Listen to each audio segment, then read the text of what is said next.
2-3 دن تو جی اداس اداس رہا، پھر یک بارگی خیال آیا کہ طبیعت کی جولانی اگر زر و جواہر، ابر و بہار اور سبزہ و گل پر ہی موقوف ہوتی تو کتنے ہی ہیں کہ خود کو شادمان و شاد رکھ سکتے۔ جس انجانی مہک کے سہارے یہ ساری زندگی گزاری ہے، اسے ہوا کا جھونکا کہیں سے اڑا کر نہیں لایا، ساری دوانی خوشبوئیں نافع آرزو ہی سے پھوٹی ہیں۔ اس تعلی متصفیانہ کو موجودہ صورتحال پر جو مایوس کن ہونے کے علاوہ مذہب بھی تھی منطبق کیا تو طبیعت پر جو زنگ لگ گیا تھا اس کے چھلکے ایک ایک کر کے اترنے لگے۔ ظاہر سی بات تھی کہ جو اعلیٰ لون پر اپنا کرشمہ دکھا سکتا تھا وہ ہمارے کمرے میں بھی سائنسی کمالات دکھانے سے باز نہیں رہ سکتا تھا۔ بس اتنی سی بات پہ دل پکڑ کے بیٹھ گئے۔ مچھروں کی مردم شماری کر کے تخمینہ لگایا تو اس نتیجے پر پہنچے کہ گاندھی گارڈن کے تمام لانس پر جتنے مچھر ہوں گے ان سے زیادہ تو ہمارے 12x12 کے کمرے میں پلے ہوئے تھے۔ لان کی ضرورت تو ہمیں صرف اس لیے محسوس ہوئی کہ اس پر مچھر ہوتے ہیں، گاندھی گارڈن کی کوئی اجارہ داری تو نہیں۔ گوش حقیقت سے سنا تو کراچی کے مچھروں کا بچہ بچہ زبان حال سے تانا زن تھا کہ اسیر خواہش قید مقام تو ہے کہ میں۔ سچ پوچھئے تو کراچی میں مچھر دانی بھی اس معنی میں استعمال ہوتی ہے جس میں سرما دانی، تلے دانی، چائے دانی، دودھ دانی، ہمدانی، سمدانی، اردو دانی وغیرہ، جن میں اشیاء متعلقہ کو بحفاظت تمام بند کیا جاتا ہے کہ نکلنے نہ پائیں۔ تنخواہ سے قرض کی پہلی قسط وضع ہوتے ہی ہم نے فینی کی رونمائی کا اہتمام کیا۔ 12x12 کے کمرے میں جتنی خواتین و حضرات باہم بغل گیر ہوئے بغیر سما سکتے تھے اس سے کچھ زیادہ ہی چائے پر مدعو کیے۔ آخری مہمان کے آنے تک مدعوئین کے نصف بہتر حصے کا میک اپ پسینے سے بہہ کر رومالوں میں محفوظ ہونے لگا۔ پھر کیا کیا رنگ بہے اس دم، کچھ ڈھلک ڈھلک، کچھ چپک چپک، سب پسینے میں نہا چکے تو ہم نے فینی پر سے کمبل کا گھونگھٹ اٹھایا جس کی کانی اوٹ میں وہ ہماری حکم کے منتظر کھڑی تھی۔ جیسے ہی سوئچ آن کیا چاروں پنکھے بڑے زور سے چلنے لگے اور ان کے ساتھ ہی فینی بھی چلنے لگی۔ چند لمحے تیزی سے چکر کاٹنے کے بعد پلک جھپکتے میں دھڑ دھڑاتی ہوئی ایک خاتون کی کرسی کے پایوں میں جا کر ایسی فٹ ہوئی کہ وہ وہیں سینڈوچ ہو کر رہ گئیں۔ اٹھ کر چھپاک سے وہ برآمدے میں بھی نہ جا سکیں۔ وہ تو خدا نے بڑی خیر کی، ورنہ اگر ان کے چنے ہوئے لال دوپٹے میں الجھ کر پنکھے جیم نہ ہو جاتے تو ہمیں بڑی شرمندگی اٹھانی پڑتی۔ شکر ہے دوپٹے سے فینی کو کوئی ناقابل مرمت نقصان نہیں پہنچا۔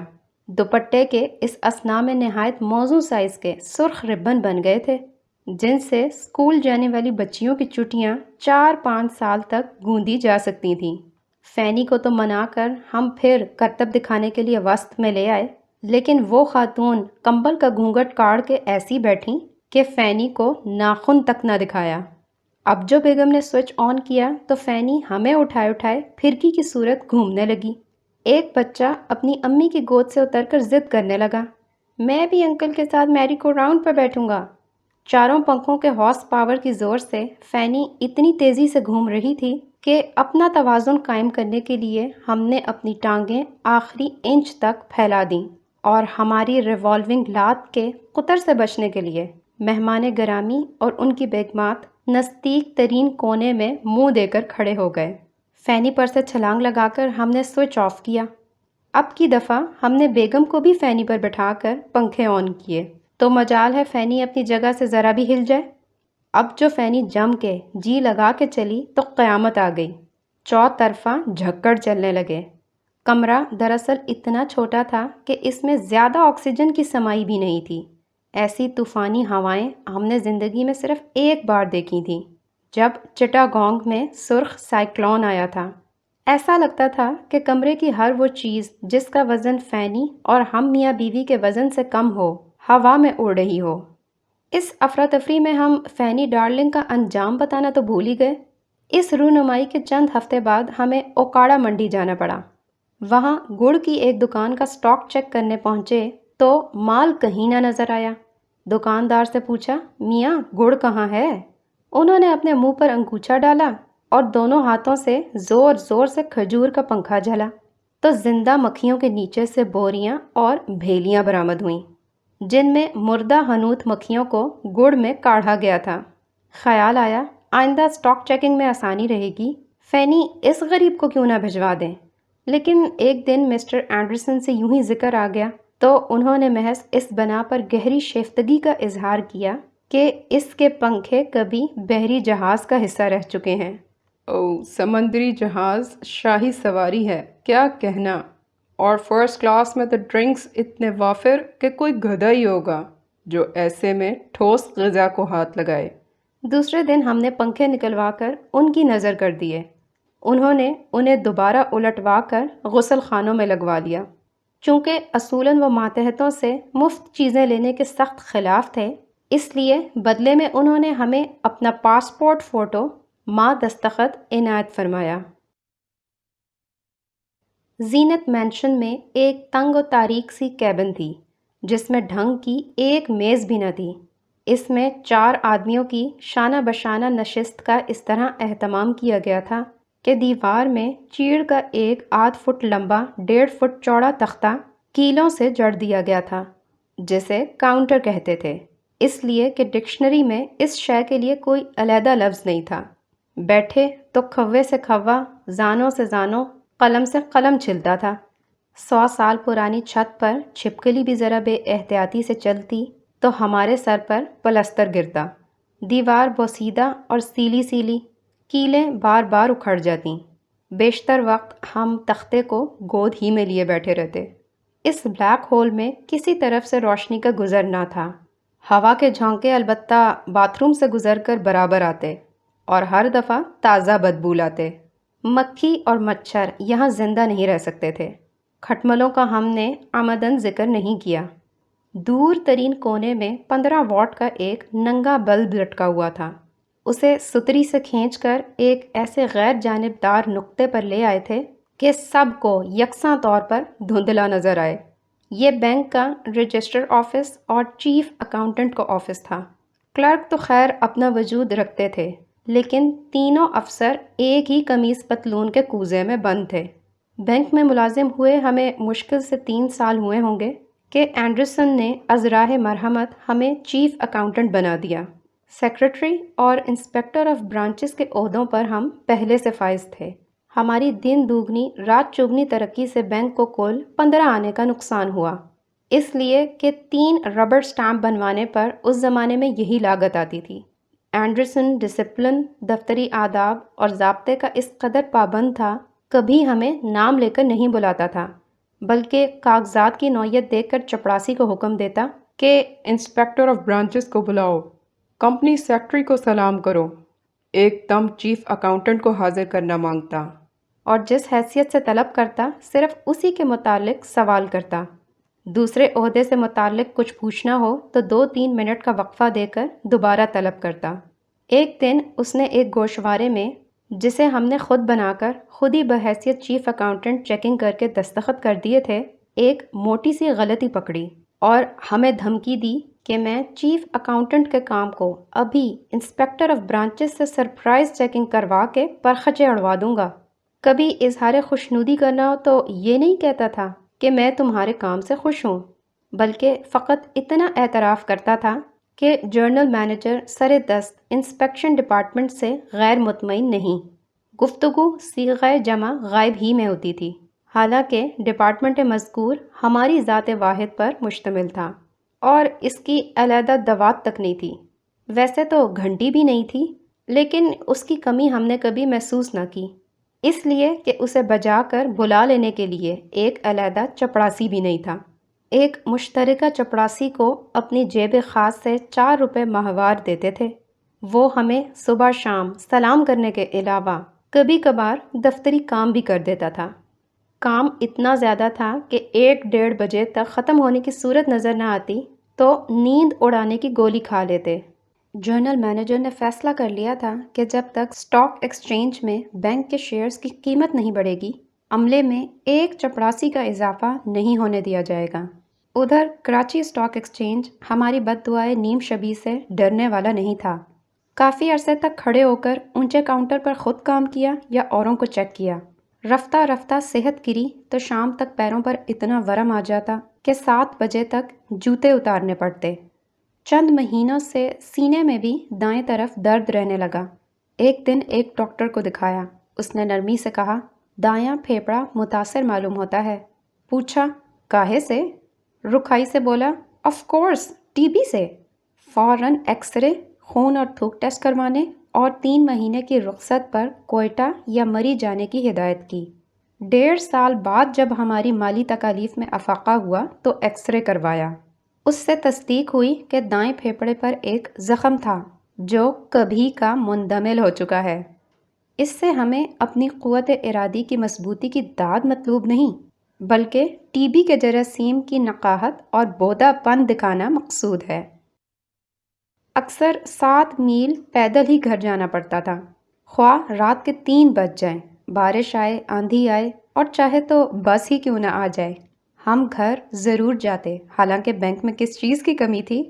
لاکھوں روپیہ، پنکھے، کمر سیدھی کرنے کے لیے میزیں، حفاظت کے لیے سنتری، رات بھر کام کرنے کے بعد صبح منہ دھونے اور اسے دیکھنے کے لیے واش بیسن اور آئینہ، سب کچھ اللہ نے دے رکھا ہے بیوی کے سوا۔ لیکن صاحبوں، جو سکھ چھجو کے چوبارے میں، وہ نہ بلخ میں نہ بخارے میں۔ گھر پہنچتے تو بیوی آنکھیں ملتی ہوئی اٹھتی، تام چینی کے تسلے میں سہاتا سہاتا گرم پانی اور 2 چمچے نمک ڈالتی۔ ہم اس سلونے تسلے میں سانولے پاؤں ڈال کر بیٹھ جاتے۔ کسی نے بتایا کہ اس سے پیروں کی سوجن اتر جاتی ہے۔ ٹھیک ہی کہا ہوگا، اس لیے کہ صبح آئینے میں چہرہ کافی ستا ستا نظر آ رہا تھا۔ صبح بھی اتنی تھکان محسوس ہوتی گویا شام ہو، مشقت سی مشقت، تھکن اور ایسی اٹوٹ تھکن کہ ایک ایک مسام میں اتر جائے اور ہڈیوں تک کو چٹخا دے، رواں رواں کراہنے لگتا۔ کبھی کبھار بے اختیار جی چاہتا کہ اب کے ایسے سوئیں کہ پھر نہ اٹھیں۔ کچھ اڑھا دیجئے مولا، مجھے نیند آتی ہے۔ پھر کھانا گرم کیا جاتا، دونوں ساتھ کھاتے۔ وہ ایک پرائیویٹ اسکول میں پڑھانے لگی تھیں، تنخواہ دونوں بچیوں کے دودھ کے ڈبے کے برابر۔ البتہ اسکول کے مالک کو تگنی تنخواہ کی رسید دینا پڑتی۔ 4 سال سے اس کی پینشن رکی ہوئی تھی۔ ہمارے درمیان ایک خاموش معاہدہ تھا، کوئی یہ نہیں بتائے گا کہ دن کیسا کٹا۔ ان کے لیے ہمارے دل سے دعائیں نکلتیں کہ خدا ان کا سہاگ رہتی دنیا تک قائم رکھے۔ 6 بجے اٹھ جاتے اور 7 بجے تک تیار ہو کر پیدل گرو مندر پہنچتے۔ وہاں سے بس آسانی سے مل جاتی تھی۔ تجربے نے ثابت کر دیا تھا کہ 2.5-3 میل پیدل چلنے میں پیر الہی بخش کالونی کے بس سٹینڈ پر دھینگا مشتی کرنے کے مقابلے میں آدھا پسینہ بھی نہیں آتا۔ 8:30 تک دفتر پہنچ جاتے اور پھر اس چکی میں پستے جس کے 2 پاٹن بیچ آج تک کوئی ثابت نہ بچا۔ بینکوں میں اس زمانے میں دیوار کی طرف منہ کر کے بٹھانے کا رواج عام تھا۔ اس میں غالباً یہ فائدہ ملحوظ تھا کہ دھیان ادھر ادھر نہیں بھٹکتا، آدمی یکسوئی سے گھنٹوں کام اور دیوار کو گھورتا رہتا ہے، افسر کا منہ بھی دیکھنا نہیں پڑتا۔ خیر، اس طرز نشست سے ہمیں کوئی قابل ذکر تکلیف نہیں ہوئی، اس لیے کہ ہم تو یوں بھی ساری عمر نوشتہ دیوار ہی پڑھتے رہے۔ دائیں جانب ایک کھڑکی تھی جس میں زنگ خوردہ سلاخوں کا آہینی صحرا لٹک رہا تھا۔ یہ سڑک کی طرف کھلتی تھی، لیکن بحکم جنرل مینیجر بہادر ہمیشہ بند رہتی تھی۔ موصوف کا خیال تھا کہ کھڑکی کھلنے سے بینک کے راز ہائے سربستہ نامحرموں پر کھل جائیں گے۔ کبھی پٹ کھلا رہ جاتا تو باقاعدہ انکوائری ہوتی کہ کس نے کھولا، کب کھلا، کیوں کر کھلا۔ شام کو موصوف اکثر اپنے ہاتھ سے باز درازوں کی تلاشی لیتے۔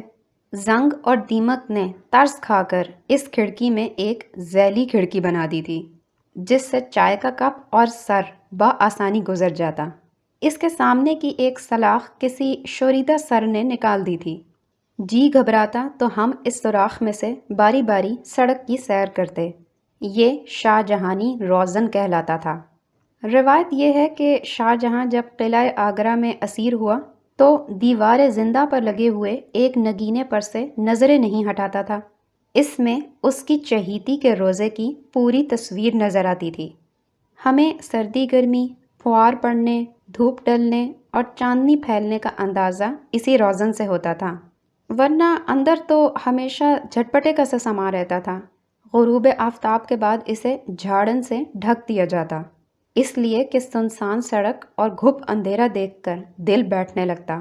چند روز سے ہم دیکھ رہے تھے کہ ایک سفید بلی شاہ جہانی روزن کے نیچے اپنے بچوں سمیت آ کر بیٹھ جاتی۔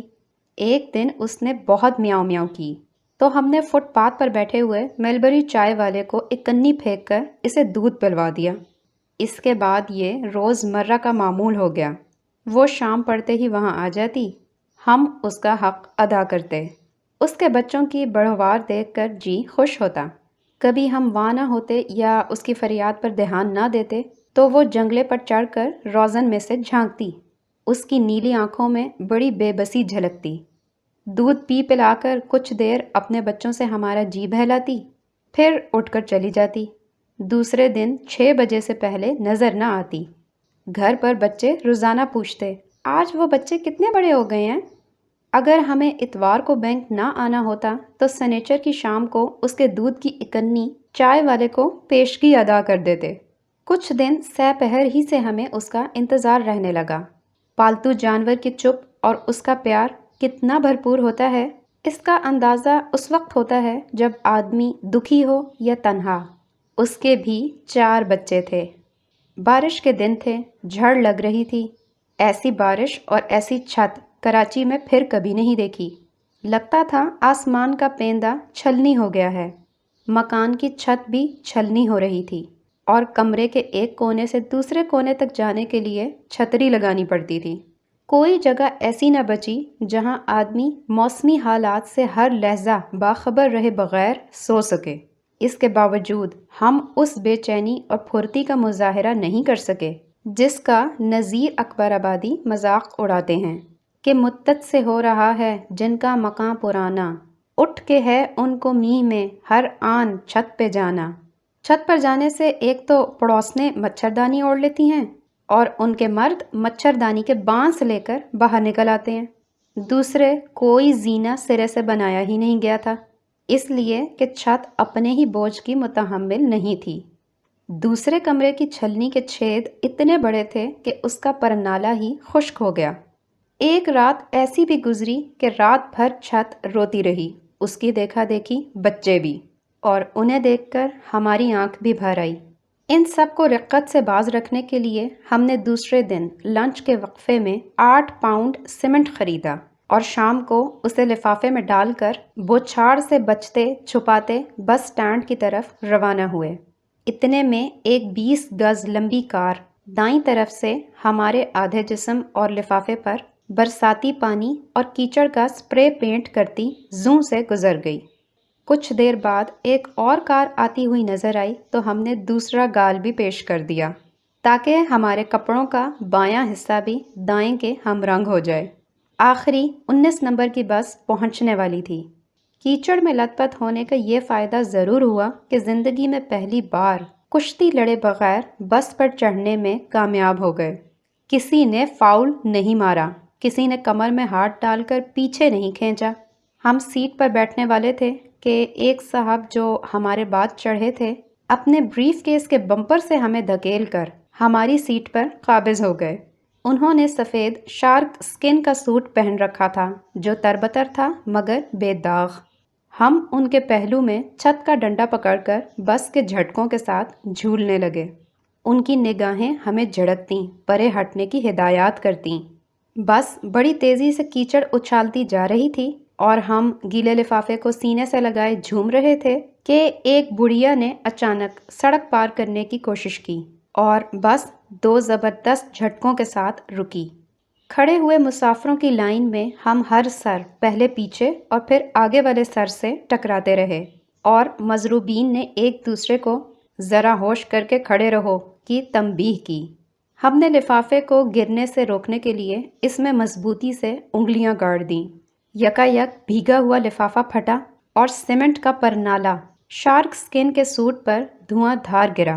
کچھ دیر تک سوائے ہمارے کسی کی سمجھ میں نہ آیا کہ سیمنٹ کا بم کب اور کیسے پھٹا، لیکن جب ہوا میں اڑتے ہوئے غبار کا آخری ذرہ تک شارک اسکن کے سوٹ پر آ کر جم گیا اور ہمارے ہاتھ میں خالی لفافہ رہ گیا تو 2 سال کا بچہ بھی بتا سکتا تھا کہ کیا ہوا۔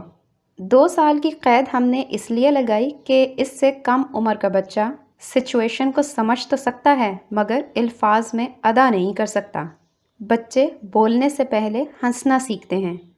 جیسے ہی ان صاحب پر اس سانحے کی سنگینی اور حدود اربعہ منکشف ہوا، انہوں نے رومال سے رگڑ رگڑ کر اپنا سوٹ صاف کرنے کی کوشش کی، لیکن گیلے سوٹ پر اعلیٰ کوالٹی کا مضبوط اور پائیدار سیمنٹ بہتان کی طرح ایسا چمٹا کہ پھیلتا ہے اس قدر جتنا کہ رگڑا جائے۔ ہم نے اس عالم میں ان سے بزبان اردو انگریزی جو کچھ سنا، خدا اسے معاف کرے، ہم نے تو اسی وقت معاف کر دیا تھا۔ قابل اشاعت فقرہ صرف یہی تھا کہ پرسوں ہی درزی کو 75 روپے نقد سلائی دی تھی۔ با اثر ان کی زبان چلتی رہی۔ ذرا دیر بعد آخری سیٹ سے ایک صاحب نے خاص انداز میں ہدایت فرمائی، اے بھائی صاحب، فوراً سے پہلے نلکے کے نیچوں غسل صحت کر لو، جھٹ دینی سیمنٹ جم گیا تو پھٹ دینی ملکہ وکٹوریہ کا بت بن جاؤ گے، محلے کے لونڈے لولو بنا دیں گے، جوزہ صاحبہ بھی نہ پہچان پائیں گی۔ سیمنٹ پوش صاحب نے منہ سے تو کچھ نہ کہا، لیکن 2-3 منٹ بعد پہلے ہی پرنالے پر بس سے اتر گئے۔ 4-5 دن بعد ہم اس بس پر چڑھنے لگے تو ہمارے آگے آگے چارٹرڈ بینک کے مینیجر کی سیکٹری 382438 تھی۔ کنڈکٹر نے ہمیں آنکھ مار کے ریس گاری کا تھیلا بجاتے ہوئے آنکھ لگائی، بابو جی ذرا سنبھل کے، آگے پیچھے کے بمپر سے ہوشیار۔ ہاں جی، میکلوڈ روڈ، پوسٹ آفس، صدر، گرو مندر، جمشید روڈ، بڑا گھر کالونی، مہربان قدردان، بس میں چقو، چھری، چرس، گانجا اور سیمنٹ لانے کی اجازت نہیں ہے۔ 5 سال بعد ایسی بھر کے بارش ہوتی تو کراچی کی تاریخ اور کیچڑ کا حصہ بن جاتی ہے۔ سارا نظام زندگی درہم برہم ہو جاتا ہے۔ اسے معمول پر لانے میں 5-6 برس لگتے ہیں، لیکن اس سال سارے ریکارڈ ٹوٹ گئے۔ بارش اور ایسی بارش ہم نے صرف مسوری میں اپنی شادی کے دن دیکھی تھی۔ پلاؤ کی دیگوں میں بیٹھ کر دلہن والے آ جا رہے تھے، خود ہمیں ایک کفگیر پر بٹھا کر قاضی کے سامنے پیش کیا گیا۔ پھر نہ ہم نے ایسی حرکت کی اور نہ بادل ایسا ٹوٹ کے برسا۔ عجب سما تھا، جدھر دیکھو پانی ہی پانی۔ اس دن سوائے دلہن کی آنکھ کے ہمیں کوئی چیز خشک نظر نہ آئی۔ ہم نے ٹوکا دیا، رخصتی کے وقت دلہن کا رونا رسومات میں داخل ہے۔ انہوں نے بہت پلکیں ٹپٹپائیں مگر ایک آنسو نہ نکلا۔ پھر کار میں سوار کرواتے وقت ہم نے صحرا اپنے چہرے سے ہٹایا، خوب پھوٹ پھوٹ کر روئیں۔ ایسی ہی بارش ان دنوں کراچی میں ہو رہی تھی، سڑکیں دریاؤں کی طرح بہہ رہی تھیں۔ میکلوڈ روڈ پر چارٹرڈ بینک کے سامنے اصفہانی خاندان کے ایک بزرگ کی کار ڈبکیاں لگا رہی تھی۔ وہ اس کی چھت پر بیٹھے کراچی میونسپل کارپوریشن کو قدیم فارسی میں گالیاں دے رہے تھے۔ سٹاف کو 3 بجے ہی چھٹی دے دی جاتی اور ہم بھی 6 بجے تک اٹھنے کا ارادہ کر رہے تھے۔ وقت معینہ سے کافی پہلے موتی، بچوں نے یہ نام بلی کا رکھ دیا تھا، موتی آئی۔ ہم نے جیب میں ہاتھ ڈالا تو کلو ہم 3 آنے۔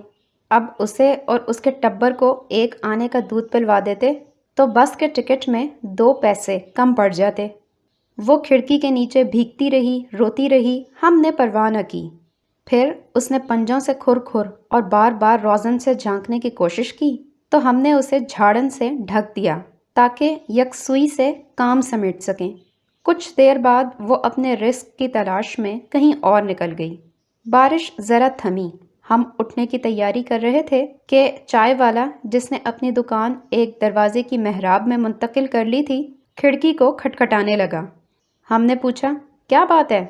کہنے لگا، باؤجی تمہاری بلی ریلی بردرز کے ٹرک کے نیچے آ کے مر گئی، یہ لو اس کے بچے بلک رہے ہیں، یہ خون تمہاری گردن پر، یہ خون ہماری گردن پر تھا، اگر ہم آج بھی پیدل چلے جاتے تو کون سی قیامت آ جاتی۔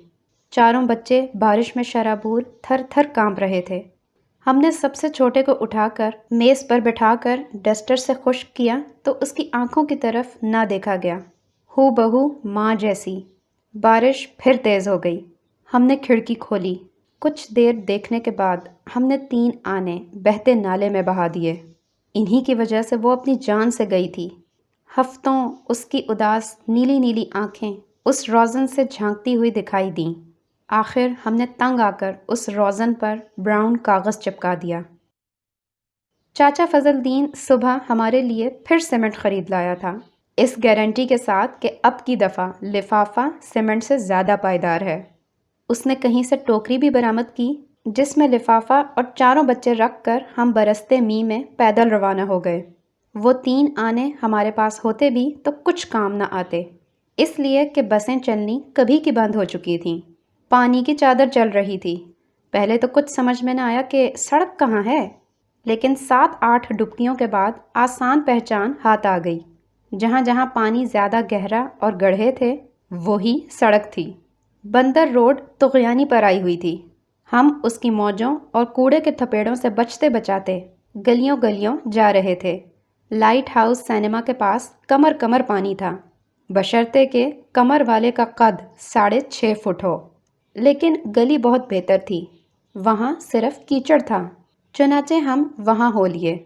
ابھی چند ہی قدم گئے تھے کہ محسوس ہوا گویا کسی نے سر پر مشک چھوڑ دی ہو، لیکن مشک میں سے دلی کی نہاری کا دھون تو نہیں نکلتا۔ وہ تو خدا نے خیر کی کہ سر پر پہلے تربوز کا ہیلمٹ آن کر فٹ ہو گیا، ورنہ فجری آم کی ایک سیر وزنی گٹلی سے سر پاش پاش ہو جاتا۔ گردن اٹھا کر دیکھا تو ایک لڑکی بالٹی الٹے 4تھی منزل کی بالکنی میں کھڑی کھلکھلا رہی تھی۔ کہیں سے دور آواز آئی، ہرا سمندر، بول میری مچھلی کتنا پانی۔ اس کے بعد ہم نے بندر روڈ پر غرقاب ہونے کو گلیوں میں نہاری سے غسل کرنے اور پھسلنے پر ترجیح دی۔ جوتوں کا اکلوتا جوڑا پانی میں بھیگ کر مخمل کی طرح ملائم ہو گیا تھا، اور اسے مزید مخملی ہونے سے بچانے کے لیے ہم نے ٹوکری میں رکھ لیا۔ پانی میں نہ صرف لطف آیا بلکہ اس کی انگلی پکڑے پکڑے بچپن بھی لوٹ آیا۔ ہمیں ان پر بڑا ترس آتا ہے جو بچپن میں کبھی ننگے پیر نہیں پھرے اور نہ بارش میں نہائے۔ انہوں نے اپنا بچپن ضائع کیا۔ دھرتی اپنا آپ اور بھید بھاؤ جوتے کے تلے نہیں دکھایا کرتی۔ راستے بھر گہرے فکر اور پانی میں ڈوبے رہے۔ صبح تک جوتے کیسے سوکھیں گے؟ اجلے پوش لانڈری رجسٹرڈ بھی بارش کی وجہ سے 2 دن سے بند تھی۔ یہ لانڈری بکفایت یعنی 2.5 آنے میں دن کے دن قمیض دھو دیتی، جبکہ شہر کی لانڈریاں اس زمانے میں قمیض کی ارجنٹ پھڑوائی کے 6 آنے لیتی تھیں۔ ہم سوچنے لگے کہ گھر میں اتنا پانی کہاں ہے کہ کپڑے دھو کر صبح کوئلے کی استری سے خشک کر لیں۔ آخر اس ذکر کو بارش میں دھوپ کے فرائض بھی سر انجام دینے پڑتے تھے۔ گھر میں کوئی مضبوط الگنی بھی نہیں تھی جس پر خود کو لٹکا کر کپڑے پہنے پہنے سکھا لیتے۔ گھر کے سامنے والی سڑک کے نالے کی صحیح گہرائی آخری اشاریہ تک تو ہم نہیں بتا سکتے، البتہ اتنا ضرور یاد ہے کہ ایک موج ہماری اینک بہا کر لے گئی، اور اب ہم اس قابل نہ رہے کہ ڈبکی کھائے بغیر پانی اور خشکی میں تمیز کر سکیں۔ گلی کے نکڑ پر شیخ رحیم بخش مالک رحیم بس کمپنی نے ترس کھا کر ایک پرانا ٹیوب دے دیا، جسے کمر سے باندھ کر ہم چڑھتی ندی کو پار کرنے لگے۔ کالونی کے تمام مکان ایک دوسرے کا چربا تھے، اور اینک کے بغیر تو ہر مکان پر اپنے مکان کا گمان ہوتا تھا۔ نتیجہ یہ ہوا کہ 3-4 جگہ اہل محلہ نے پان کی ایک ایک گلوری کھلا کر واپس پانی میں چھوڑ دیا۔ در بدر لنگر اندازی کے بعد گھر آیا تو دیکھا برآمدے اور کمرے میں نالے کا پانی ٹھاٹھے مار رہا ہے۔ جن موریوں کا کام گھر کا گندا پانی باہر نکالنا تھا وہ اب فعل معکوس انجام دینے میں جٹی ہوئی تھیں، یعنی باہر کا غلیظ پانی ان کے توسط سے بھل بھل اندر داخل ہو رہا تھا۔ سطح آب پر جا بجا روئی کے گالے تیر رہے تھے۔ ہوا یوں کہ ایک دن ہم نے اپنی اولاد کو تنبیہ کی کہ شرفا کے بچے گلاسوں اور چپلوں سے نہیں لڑا کرتے۔ خدا ان کی عمر دراز کرے۔ اس کو ان سعادت مندوں نے ایسا گرہ میں باندھا کہ پھر کبھی تکیے سے زیادہ سخت چیز استعمال نہیں کی۔ ایک چارپائی پر دونوں بچیاں اپنی گڑیوں پر چھتری لگائے سہمی بیٹھی تھیں۔ چھوٹی کے منہ پر ابھی تک دودھ کی مونچھیں بنی ہوئی تھیں، دوسری چارپائی کتابوں کی مچان تلے بچھی تھی اور اس پر ساری متاع فقیر کتابیں 3 قطاروں میں سجی رہتی تھیں اور ان پر دیگر اشیاء غیر ضروری۔ اس فالس سیلنگ کے نیچے چارپائی پر دونوں بیٹے پشیمان بیٹھے تھے۔ بڑے نے سوتے میں نکر سے باتھ روم کا کام لیا تھا اور اب پیش بندی کہہ رہا تھا، دیکھیے امی، میری نکر میں آپ کے گڈو نے پیشاب کر دیا ہے۔ تعجب اس پر تھا کہ گڈو میاں سبکیاں لے لے کر یقین دلا رہے تھے کہ امی اب نہیں کروں گا۔ لالٹین ایک کونے میں لٹکی ہوئی تھی جہاں ایک کالی زبان بن گئی تھی۔ ٹوٹے ہوئے گلوب پر جو کاغذ آٹے سے چپکایا گیا تھا وہ آدھا جل چکا تھا۔ اس کی آنکھ مارتی ہوئی روشنی میں ہمارے بچوں نے بلی کے بچوں کو دیکھا اور دونوں کے بچے ایک دوسرے کو دیکھ کر خوش ہوئے۔ بیگم بہت خوش نظر آ رہی تھیں۔ کچھ دیر بعد ہمیں کچے صحن میں لے گئیں اور کہا، دیکھو آج میں نے 2 ٹینکیاں پانی سے بھر لی ہیں، بالکل موتی کی طرح، ڈھیروں کپڑے دھل جائیں گے۔ 3 دن سے پانی بالکل بند تھا اور لوگ بوند بوند کو ترس گئے تھے۔ یہ 2 ٹنکیاں انہوں نے برآمدے کے پرنالے کے نیچے رکھ کر پانی سے بھری تھیں۔ انہیں دیکھ دیکھ کر یہ بی بی اس قدر خوش ہو رہی تھیں گویا کوئی خزانہ مل گیا ہو۔ یہ دکھانے کے لیے کہ دونوں لبالب بھری ہیں، انہوں نے لالٹین اپنے چہرے تک اٹھائی تو مانگ میں ایک سفید بال نظر آیا جو اس سے پہلے ہم نے کبھی نہیں دیکھا تھا۔ پانی اولے کی طرح ٹھنڈا ٹھار اور موتی کی طرح جھلمل جھلمل کر رہا تھا۔ ہمیں اس میں اپنا چہرہ نظر آیا۔ گھر کی ساری کائنات 4 پائیوں پر محفوظ کر لی گئی۔ بچے المونیم کی پتیلی کو تیرتا ہوا دیکھ کر خوشی سے تالیاں بجانے لگے۔ مٹی کے چولہے سے پانی ابل رہا تھا۔ دیکھا کہ آج پیروں پر ورم نہیں ہے۔ اتنی دیر ٹھنڈے پانی میں رہنے سے تلوے اتنے گورے ہو گئے کہ ہمیں شبہ ہونے لگا کسی اور کے تو نہیں لے آئے۔ سلوٹیں پڑنے سے بقول گڈو میاں کریپ سول بن گئے۔ تھوڑی دیر میں نالا اتر گیا۔ سارے گھر میں اجلی اجلی ملائم مٹی کی دبیز تہ چھوڑ گیا۔ بچے اپنے ننھے منھے پیروں کے نشان دیکھنے کے لیے اس پر خوب چلے۔ بالکل ایسے ہی بقدم خود نشان پلنگ کی چادر پر بھی تھے، لیکن وہ زیادہ واضح اور دیر پا تھے۔ سونے سے پہلے ہم نے دونوں جوتوں کو فیتے سے باندھ کر لالٹین کی گردن میں ہار کی طرح لٹکا دیا تاکہ صبح تک سوکھ جائیں۔ صبح 4:30 بجے بجلی کے کڑکنے سے آنکھ کھلی تو کمرے میں چمڑا جلنے کی چراند پھیلی ہوئی تھی۔ اٹھ کر دیکھا تو معلوم ہوا جو جوتا گلوب کے ٹوٹے ہوئے رخ پر تھا اس کی ایڑی کے اوپر کا پشتہ جل کر اب پشاوری چپل بن گیا۔ ہم لالٹین اور جوتا بجھا کر ایسے سوئے کہ صبح 6:45 بجے آنکھ کھلی۔ اس وقت تک بیوی ہمارے کپڑوں پر استری کر کے اپنے اسکول پڑھانے جا چکی تھیں۔ کپڑوں پر ایک پرچہ رکھا ملا جس پر لکھا تھا، رات میں تمہیں بتا نہیں سکی، ڈاکٹروں نے مجھے یقین بتایا ہے، خواہ مخواہ ڈھیر سارے انجیکشن اور دوائیاں لکھتی ہیں، میں واپسی میں پاکستان چوک کے ہومیوپیتھ ڈاکٹر سے دوا لیتی آؤں گی۔ زرد رنگ تمہارا پسندیدہ رنگ ہے نا؟